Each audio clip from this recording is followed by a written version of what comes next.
everyone, welcome to episode 12 of My Chronic Migraine Life. Donna here. A couple of orders of business before we get to today's episode.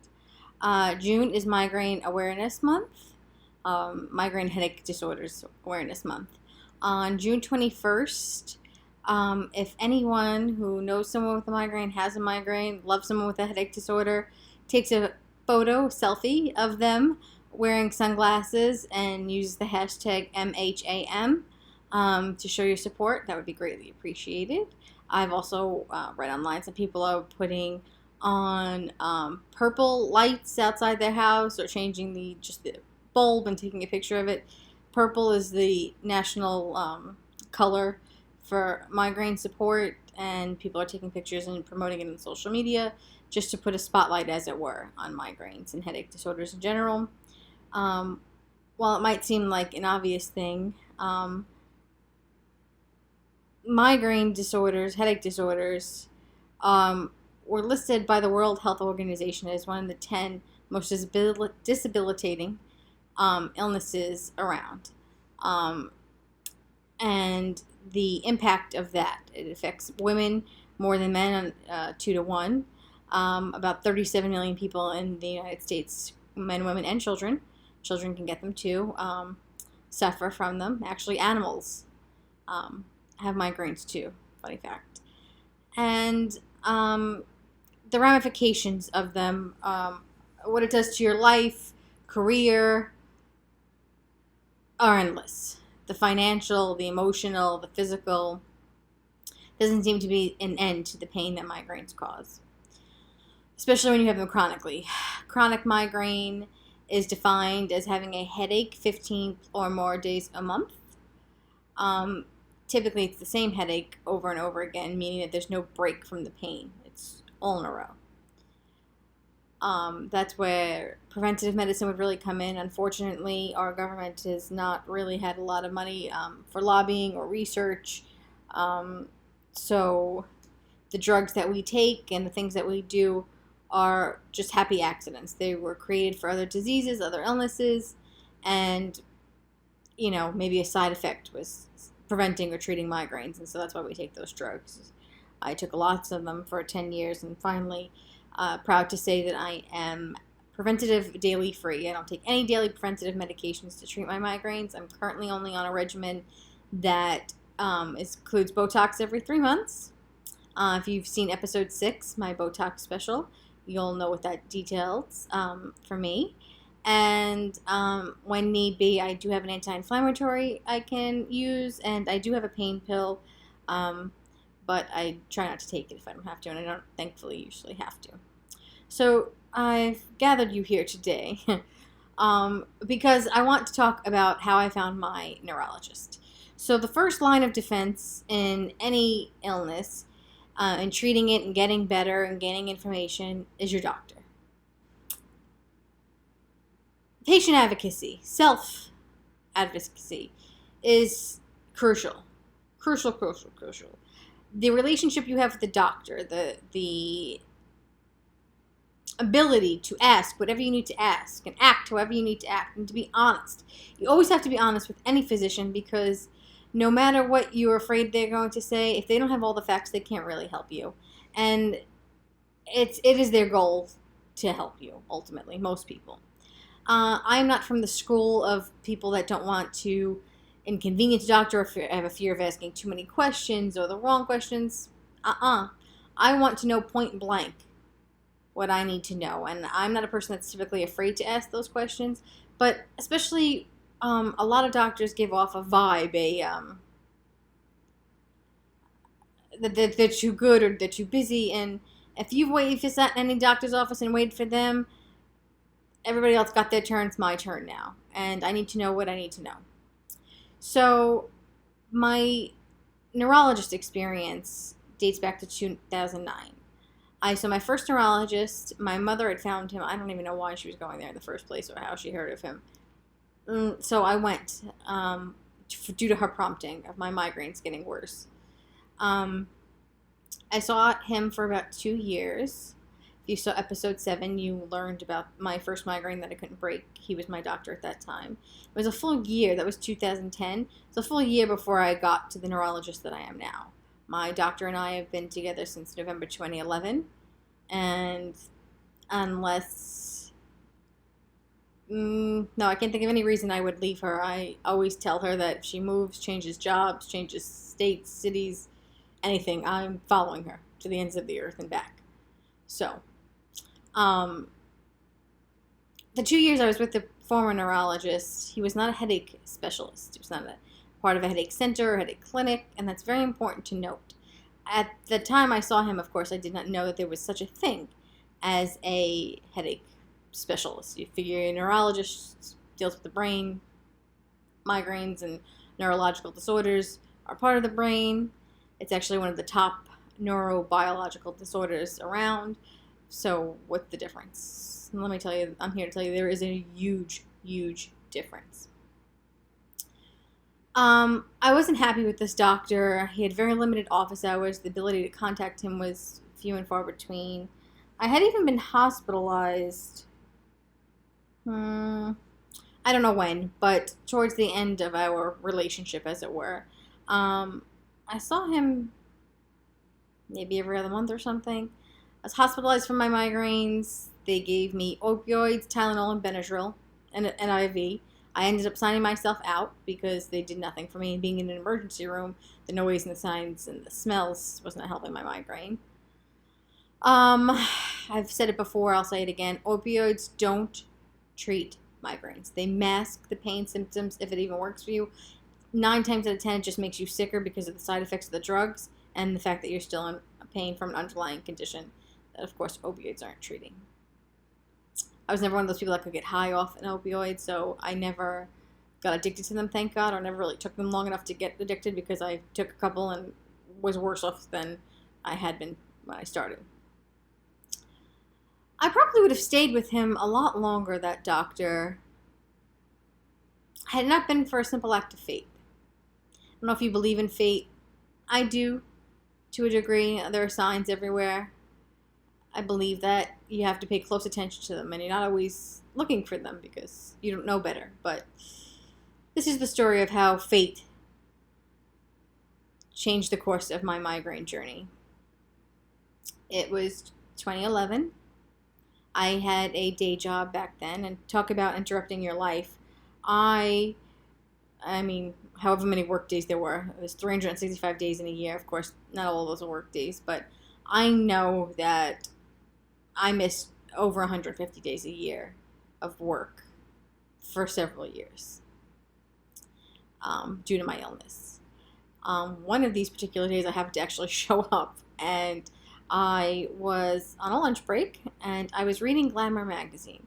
Now, what's interesting to note is that I did not have a subscription to Glamour magazine. I didn't then, I don't now. I received one in the mail with my name on it. No idea. I tossed it in my bag, and I went to work, and I was just flipping through it. There was, in the middle of the magazine, on some random page about God knows what, there was a paragraph on the top left corner, right almost where the crease is. I'll never forget it. It had to be about this big. There were maybe 3 or 4 lines. I honest to God, wish I still had it because I'd like to look at it. But it mentioned a doctor's name. I feel like his name was Brian Cohen, but don't quote me on this because I haven't looked up a Dr. Brian Cohen. I haven't done anything that would indicate that this is his name. This is the feeling I have. And it mentioned Montefiore Medical Center and about treating chronic migraines. So I read the article. It wasn't an article. It was, like I said, a blurb. And I found it interesting. Montefiore Medical Center, Headache Clinic, Clinic. I thought, this person was giving a shout out to the doctor who had changed the course of their life with their illness. And before I could even type in the words into the internet, search at my job and explore it, I was interrupted by a call from a very good friend I had at that time. And she was calling, of all things, to tell me about Montefiore Medical Center. Now, she knew my life with chronic migraines very well, and she had this friend of hers. And she was the only other person that she knew that suffered with migraines as severely as I did. And I think she is still the only person that I know of that ever suffered as bad as I did. She had 3 children, ultimately over the course of the time that I knew her. Natural childbirth, and told me that she would rather have natural childbirth than ever have a migraine. Well, that was a powerful statement. I've often wondered if I could get if epidurals existed for the brain, would that have helped me? Of course they don't, so it doesn't matter, but curious. Maybe that was my way of foreshadowing what would then become Botox and stuff like that.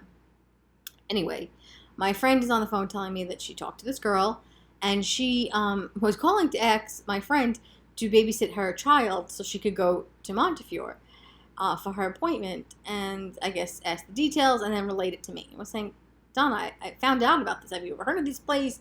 What's going on? And I'm like, I can't believe you're calling me at this exact moment. I have the magazine in my hand, and I just literally read about those 3 words, Montefiore Medical Center. What the frick? I immediately went online, contacted them, and found out. Now, this is like late spring, early summer 2011. I find out that there is a process to get in. There are so many people suffering from headache disorders that there's an application you have to fill out and to be waitlisted to get your first appointment. Once you're in, it's sort of easier to see your doctors, however often they need to see you. But in the beginning, it's a process. It was a long application. I tried to look it up today because now, of course, you can download it and fill it out online. But back then, you had to complete it and bring it with you, I'm pretty sure. I don't know if I mailed a copy ahead of time and then brought one with me. I don't really remember. What I do remember is that my mother had to help me fill it out because I couldn't concentrate long enough to answer. It was a long application. I mean, at least 10 pages. Asking you all kinds of medical questions. If you had a first headache, what your primary headache felt like, all kinds of specific questions. At that time, I remember filling out that I also had a secondary headache. It turns out it was both signs of a migraine. It was just affecting me differently at that time. I didn't get an appointment till the end of November 2011. So let's say I got the application on maybe a week later. I filled it out. It wasn't like I waited that long, and that's how long it took. It took months to get in. I doubt that it's any faster now because the need is so dire, and there's only a handful of doctors in the office. The way it works is, and I think it still works this way, is that you get the doctor that's assigned to you. So this man that I had read about, I couldn't get in to see him. He was no longer taking new patients, or it just wasn't up to his rotation, or whatever it was. Ironically, that girl that I mentioned that had also gone to Montefiore had him. I don't know if she still does or not, but so that was interesting. So I fill out the paperwork, I get my appointment, I get assigned the doctor that I have now, and I go. They're in a new building now, but for the first couple of years of my visiting, they were in this building that I hated, and I think it brought on anxiety, further anxiety.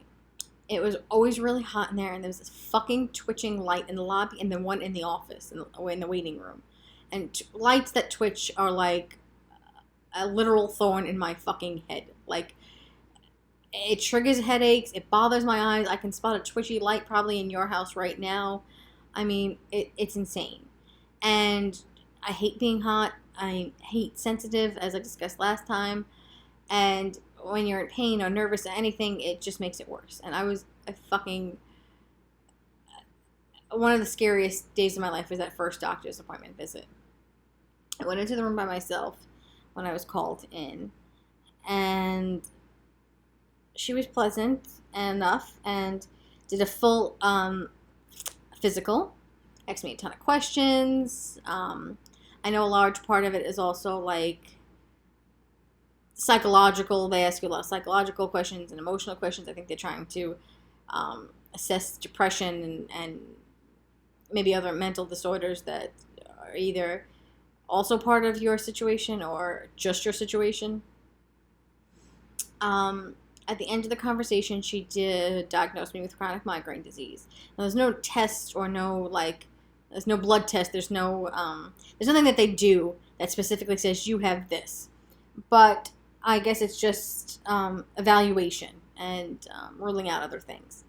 My prior doctor used to make me go for MRI every 6 months to check for brain tumors, and my new doctor thought that was absolutely fucking ridiculous. There was no reason to think that I had a brain tumor, and certainly once you had the MRI initially to rule it out, unless anything is different. That's what they always tell you. You know yourself, so you know what a regular migraine feels like for you or whatever your headache illness is. And if you feel something ever new or different, that's when you have to be alarmed and pay attention. So I've grown to pay very close attention to myself and my symptoms, but nothing was ever different. It was just always just increasing. I saw her once a month, I don't know, for the first year or so, because I was getting sicker and sicker. And the thing I learned is that there's no hard and fast rule about how they treat you. There's a gaggle of drugs that are not migraine specific anymore at that time. And so the combination and the dosage and figuring out what works for you is just trial and error.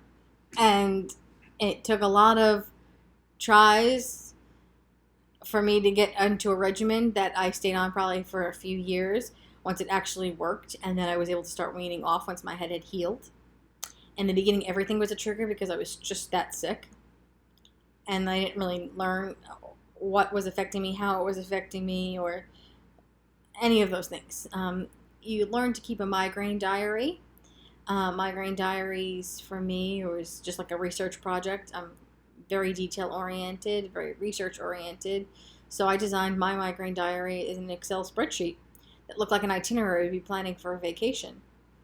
Date, time, what I did before, what I did after, what worked, what didn't work, to evaluate pain, to what I ate that day, to what if I had slept, to certainly being in an office with fluorescent lighting.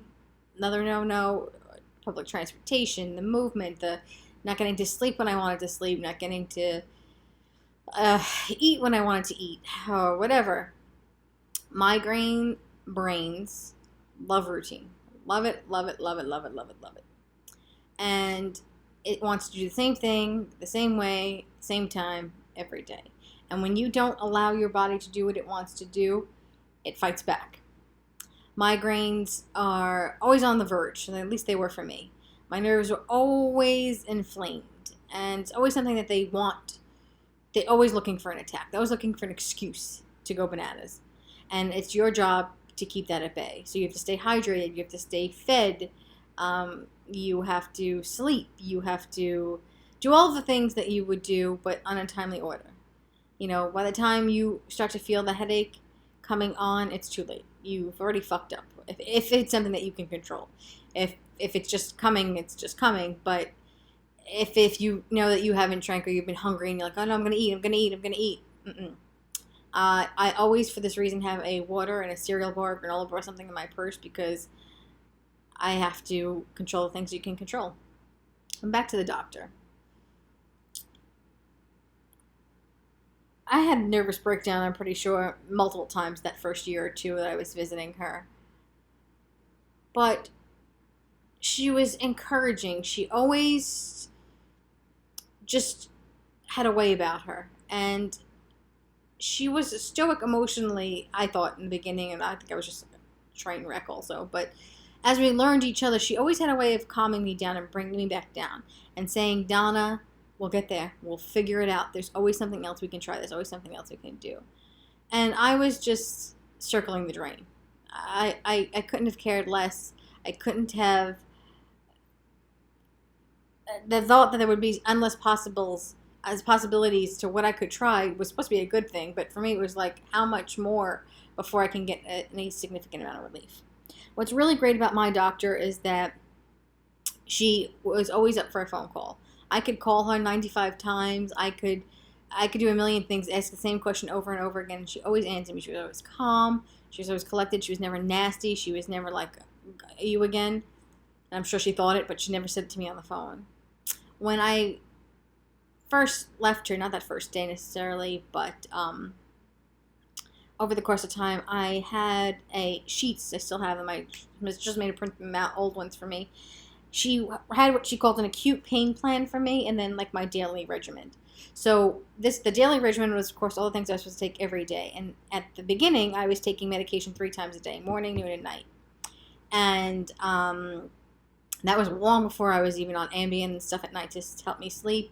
Ambien never worked for me. I never drove a car. I never ate in the middle of the night. Often, I never even slept. But that's a side note. And then I had an acute pain plan, and that was what to do as I felt the headache progressing.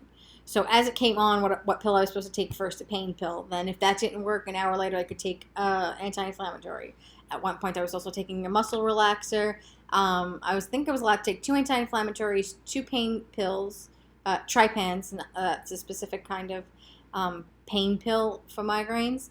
And I want to say 2 muscle relaxers over the course of maybe 24 hours. And there was an exact amount of time between each thing. I'd say 90% of the time for those first 2 or 3 years, could take all of those drugs on top of my daily medication and have a migraine that didn't break. In fact, that's exactly what happened. My longest running headache happened while I was under her care. Not that it was anything to do with her. And my record was 25 days. It was the month of December, I want to say December 2011. And I had a headache for migraine, the same migraine, for 25 days. I had done all those things and they couldn't break it. Sometime the following year, I was doing very badly.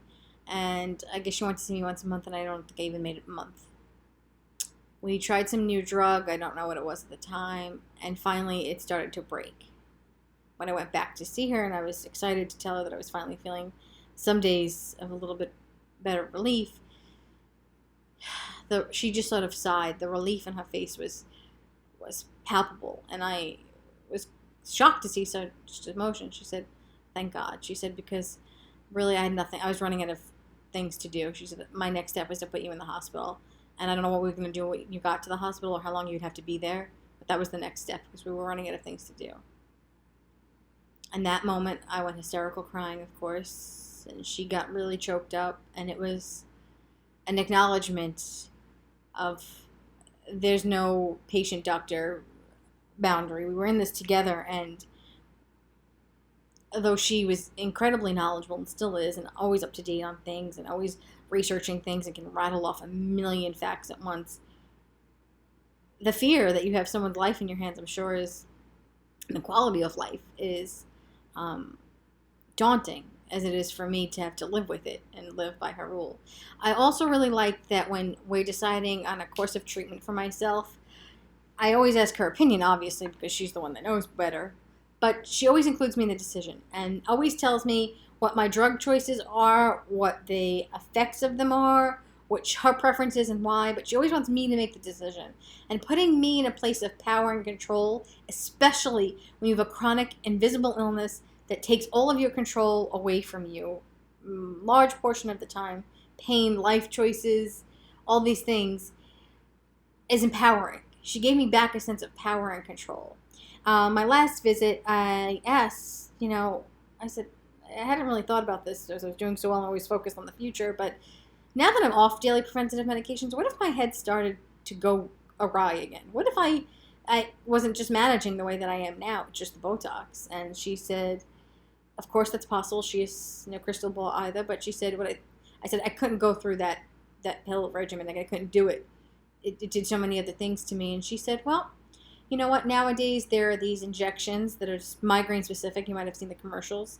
I think it's called Mera something. I don't even know. It's a preventative shot. It's an injection. I think it's once a month. I think it's self-injected also. And she said I would try that first. She said, of course, I don't know if your insurance would approve it at the same time with the Botox, but we'd figure all that out. She said, don't worry about it. There'd be something. We would do something. And that is comforting to me. All these years later, 8 years later, she still has the ability to comfort me in a way that no one else can. And, I mean, it's not even that she has all the answers or that I expect her to have all the answers right up front. It's that I know that she'll find them. She'll do whatever she can, and together we'd figure it out. Having a partner in crime like that is really important because a chronic illness can be a lifelong illness, and having someone to at least ask the question to that has the medical knowledge and your best interests at really heart matters. And this is why when you find a doctor, you have to find the right doctor for you, and it might take a couple of tries. When looking for a doctor, there are two websites I want to tell you about: the National Headache Foundation and the American Migraine Foundation. There are very good resources for you to help find a doctor in your area. At the time that I found Montefiore, there were only 3 other headache clinics that I know of. There was one at Thomas Jefferson University in Philadelphia.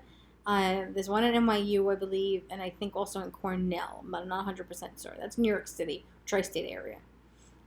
There aren't that many headache centers around the country, but I urge you to find one.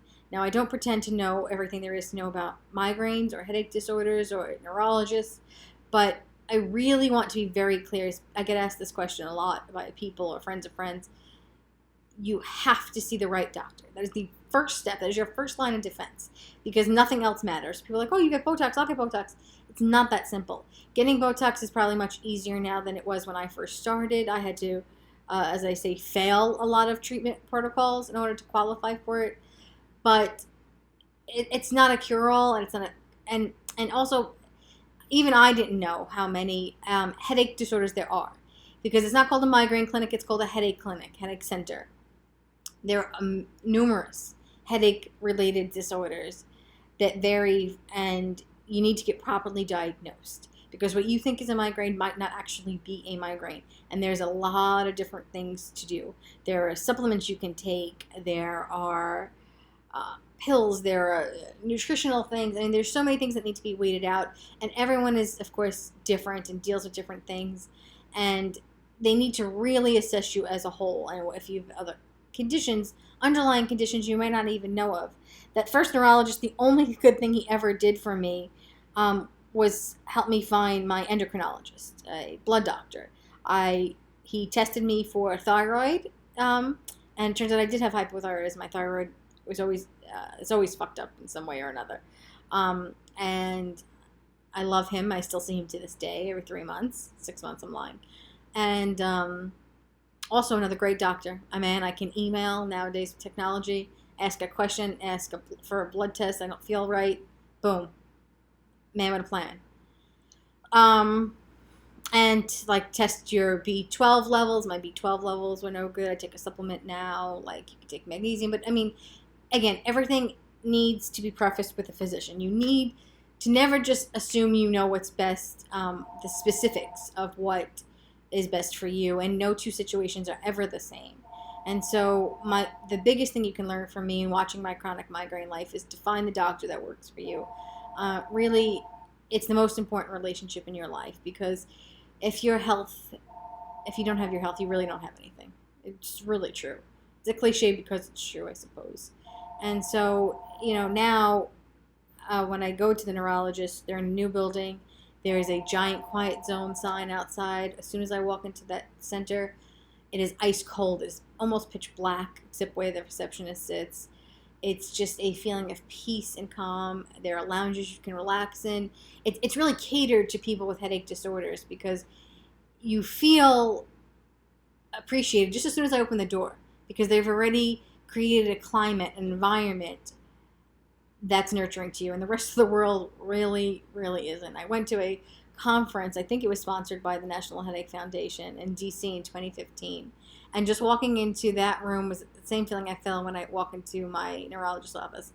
The temperature, the lighting, there was tons of water and food and snacks available all the time. Like, it just is, you feeling seen and heard just by the setup. And that's important, because the world is not a migraine-friendly place. It is not a friendly place for those of us with invisible illnesses. And we really have to stick together and finding out what's best for us. So I've reached out to my doctor today. I haven't heard back yet, but I've asked her, what the best tips are for finding a doctor, the best questions you can ask when you're finding a doctor, because it really is an interview process. You interviewing them. I mean, don't ever get it twisted. I mean, even though I had to apply to get into Montefiore, I mean, I don't think they would have at least seen me once to evaluate if I even had a headache disorder they could treat or work with. But you need to interview your doctor. You need to know what is going on, and if they're qualified enough, and if your personalities mesh. I mean, it's business, it's not personal, but you have to get along, and you have to feel comfortable. Don't ever let anybody make you feel bad for doing what you need to do, or asking what you need to, or contacting them. Oh, I don't want to bother them. I can't stand that. It drives me crazy. It's their job. It's their job to make you feel safe and to give you the tools to do what you need to do to get better. That's really all that matters. So that is my story of how I found the help that I needed. And though it was a long process to get to where I am, the first step was finding the right place to begin. You can't, skip down the yellow brick road if you don't know which path to follow. You've got to find the bricks first. So I hope that's helpful. If you have any really specific questions, I can be reached via social media at the Queen Blogger. Send me a message, DM me, and I hope I can help. Until next time.